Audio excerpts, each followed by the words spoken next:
अब तक हमने 2 पार्ट अपलोड कर दिए हैं, पार्ट 1 और पार्ट 2।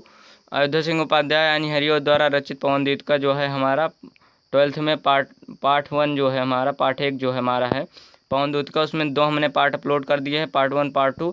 अगर आप देखना चाहते हैं तो लिंक डिस्क्रिप्शन में देंगे, आप वहां पर क्लिक करिएगा। पार्ट 1 पार्ट 2 सीधा डिस्क्रिप्शन को क्लिक करेंगे, वहां पर आपको देखने को मिल जाएगा। तो आज स्टार्ट करते हैं हम पार्ट 3। अब यहाँ पर राधा जी पवन को कहती हैं कि सांचे ढाला सकल वपु है, दिव्य सौंदर्यशाली सतपुष्पों से शुभ उसकी प्राण संतोषिका है। दोनों कंधे वृषभ स्वर से हैं बड़े ही सजीले, और लंबे बाहें कलश करसी शक्ति की पेटिका है। कहते हैं कि सांचे ढाला सकल वपु है, दिव्य सौंदर्यशाली। श्री कृष्ण जी का जो सांचे मतलब ढाला गया है, सांचे में ढाला गया, सांचे ढाला सकल वपु है। उनका जो श्री कृष्ण जी का जो शरीर है मानो सांचे में ढाला हुआ सुडोल और मूर्ति के समान, देवताओं के समान उनका शरीर लग रहा है, वो भी सुशोभित हो रहा, सौंदर्यशाली। शतपुष्पों सुरभि उनकी प्राण संतोषिका है। और जो उनके शतपुष्पों मतलब पुष्पों की जो सुगंध है, और सुरभि मतलब सुगंध होता है, उसकी प्राण संतोषिका है। वो मानो प्राण को पोषण करने वाली, प्राण को पोषण देने वाला उनका जो सुंदरता है, वो सुगंध जो है इस प्रकार से है, मानो प्राण को पोषण दे रही है। और दोनों कंधे वृषभ वर से हैं बड़े ही सजीले। और दोनों जो उनके कंधे हैं, वो दोनों कंधे जो है मानो बैल के समान हैं, और वो बहुत ही विशाल सजीले हैं, बहुत ही बड़े बड़े हैं। उनके जो कंधे हैं दोनों, वो बहुत ही विशाल और बैल के समान बहुत ही विशाल हैं। तो लंबे बाहें कलभ उसकर सी शक्ति की पेटिका है। और दोनों हाथ जो हैं लंबे बाहें मतलब जो दोनों हाथ जो हैं, लंबे लंबे हाथ जो हैं, वो हाथियों के सूंड के समान सुशोभित, हाथियों के सूंड के समान लगते हैं। और शक्ति की पेटिका मतलब शक्ति का पूरा भंडारण है, शक्ति पूरा भरा हुआ है, भंडारण है उसमें। और उसके बाद कहते हैं राजाओं, उसके बाद हम देखेंगे अब जो हमारा है चौथा पैराग्राफ। तो चौथे में कह रहे हैं, राधिका जी कह रही हैं कि राजाओं सा सिर पर लसा दिव्य अपीड़ होगा, और शोभा होगी उभय श्रुति में स्वर्ण के कुंडलों की। नाना रत्ना कलित भुज में मंजू केयूर होंगे, और मोतीमाला लसित उनका कंबुल सा कंठ होगा। अब कह रहे हैं कि राजाओं सा सिर पर लसा दिव्य अपीड़ होगा। कह रहे हैं उनके सिरों पर राजाओं उनके सिरों पर राजाओं के जैसा मुकुट होगा, जो कि बहुत ही सुशोभित हो रहा होगा। दिव्य अपीड़ होगा मतलब लसा मतलब सुशोभित हो रहा होगा। लसा माने होता है सुशोभित, और अपीड़ होगा मतलब मुकुट होगा, उनके राजाओं के जैसा उनके सिरों पर मुकुट होगा। उसके बाद कह रहे हैं राधिका जी की शोभा होगी उभय श्रुति में स्वर्ण के कुंडलों की। उस के बाद इसमें कह रही हैं कि उनके कानों में शोभा होगी उभय श्रुति के स्वर्ण के कुंडलों की। उनके कानों में सुंदर सुंदर सोने के जो कुंडल होंगे, यानी कि पहले ज़माने में जो कान में पहना जाता था उन्हें हम कुंडल कहते थे। जो कुंडल होंगे जो तुम्हें दिखाई देंगे शोभावान होंगे, जो तुम्हें दिखाई देंगे। उनके कानों में सुंदर सुंदर कुंडल हैं जो वो तुम्हें जो दिखाई देंगे, वो बहुत ही शोभावान होंगे।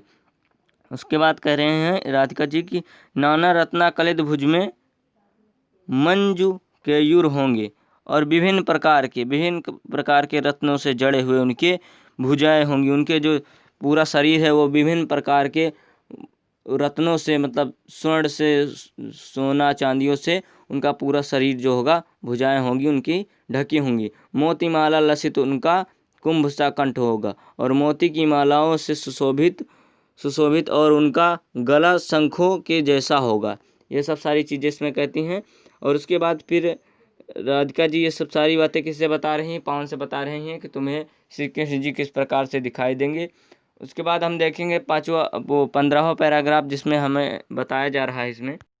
अब इसमें श्री राधा जी कह रही हैं कि तेरे में न है यह गुण जो तू व्यथाएं सुनाए। देखो इसमें कह रही हैं राधिका जी, अब उन्होंने इतनी सारी बातें उनको बताई, तो उन्होंने कहा अब तुम लेकिन बताओगी कैसे, तुम्हारे तो मुख नहीं है। तो इसमें इसी का वर्णन कर रही हैं कि तुम्हारे पास मुख नहीं है तो किस प्रकार से बताओगी, अपनी कलाओं को किस प्रकार से प्रकट करके बताओगी। तो तेरे में है ना यह गुण जो तू व्यथाएं सुनाए, व्यापारों को प्रूखमतियों युक्तियों में चलाना, बैठे जो हो निज सदन में मेघ सी क्रांति वाले, तो चित्रों को इस भवन में ध्यान से दिखा जाना। तो तेरे में है ना यह गुण जो तू व्यथाएं सुनाए, तुझमें तो ये सारे गुण भी नहीं है कि मैंने जो तुम्हें इतनी सारी बातें बताई तुम उन्हें यह सब सारी चीज़ें बता पाओ या सुना पाओ। तुम्हारे पास तो ये गुण भी नहीं है, तुम्हारे पास यह नहीं है। तो व्यापारों को पूर्वमतियों युक्तियों से चलाना और विभिन्न प्रकार की ऐसी योजनाएं बनाना, ऐसे मतलब बुद्धि लगाना, मति मतलब बुद्धि लगाना है तुम्हें कि उनको लगाना है कि वो समझ जाएं कि तुम क्या कहना चाह रही हो। और कह रही हैं कि बैठे जो हो निज सदन में मेघ सी क्रांति वाले, बादल जैसी क्रांति, मेघ सी क्रांति वाले मतलब बादल के जैसे क्रांति वाले, बादल के जैसे क्रांति वाले अगर मेरे प्रभु श्री कृष्ण घर में बैठे हों निज सदन में मतलब घर में बैठे हों, तो उस घर में अगर बैठे हैं, मान लो घर में बैठे हैं, तो अब कह रहे हैं तो चित्रों को इस भवन में ध्यान से देख जाना। तो फिर क्या करना है तुम्हें, तो तुम्हें क्या करना है कि बैठे हो तो उस घर में टंगे चित्रों को कम ध्यान से दिखाना, उन्हें ध्यान से तुम्हें देखना है और उन्हें दिखाना है। तो चित्रों में इस भवन में ध्यान से तू दिखाना, तो उन चित्रों को तुम भवन में जितने भी चित्र टंगे हैं उनको तुम ध्यान से दिखाना उन्हें।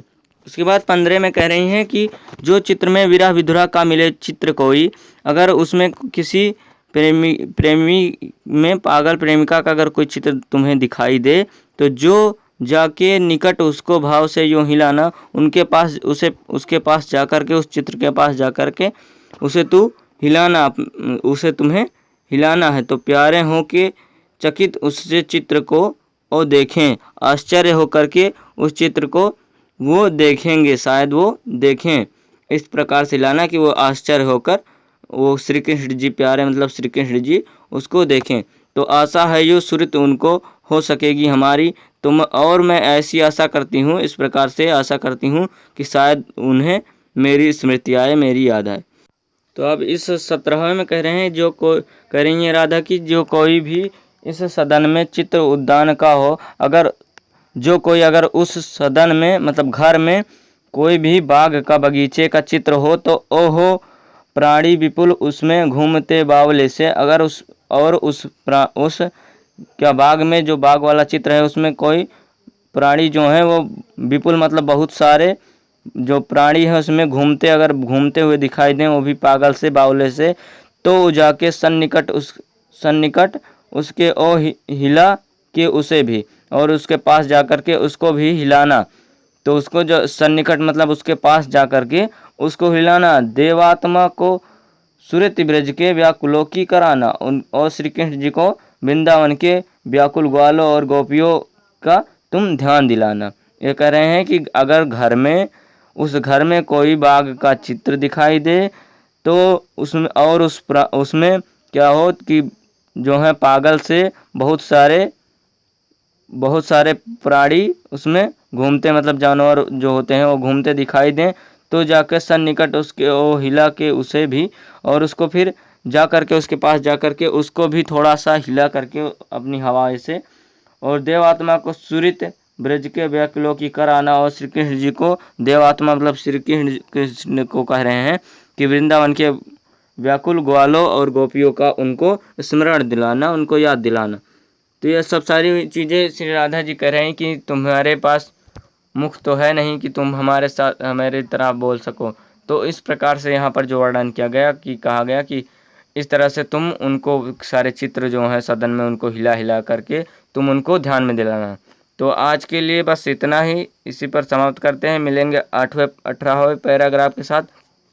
और अगर वीडियो पसंद आया है तो लाइक कर देना, साथ ही चैनल को सब्सक्राइब कर लेना और कमेंट करके बताएं कि कैसी है वीडियो, और वीडियो को ज़्यादा से ज़्यादा शेयर करें ताकि सबको नॉलेज मिल सके इस समय। और तब तक के लिए गुड बाय।